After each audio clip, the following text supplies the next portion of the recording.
अस्सलामु अलैकुम dear viewers. हमारा आज का टॉपिक है, अगर कपड़ों के साथ कुत्ता छू जाए तो इनका शरई हुक्म क्या है।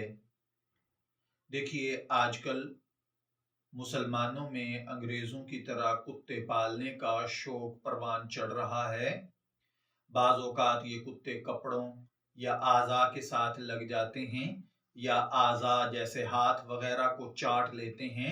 तो क्या ये चीज़ें नापाक हो जाती हैं या नहीं?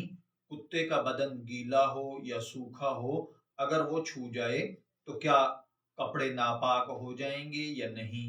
तो देखिए भाइयों और बहनों, पहली बात तो ये याद रखिए, जो लोग शौकिया कुत्ते पालते हैं उनके लिए तो पाकी नापाकी का सवाल ही नहीं रहता। अलबत्ता जो लोग शरई अहकामात को समझना चाहते हैं उनको ये बात समझ लेनी चाहिए कि नापाक कुत्ता इसका झूठा नापाक होता है।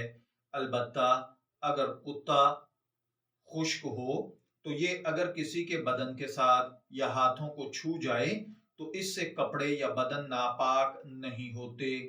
अलबत्ता अगर उनके बदन पर कोई गीलापन भी लगा हुआ हो, जब तक ये यकीन ना हो कि ये गीलापन किसी नापाक चीज का है, तब तक उसको भी पाक ही तसव्वर किया जाएगा।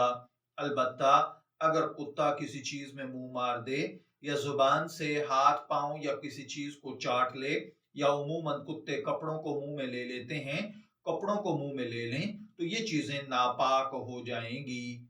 मैं दुआ गो हूं अल्लाह ताला हमें इन बातों को समझकर इनके मुताबिक अमल करने की तौफीक अता फरमाए। शब्बीर अहमद को इजाजत दीजिए, फिर हाजिर होंगे किसी नए टॉपिक के साथ। तब तक के लिए अल्लाह हाफिज।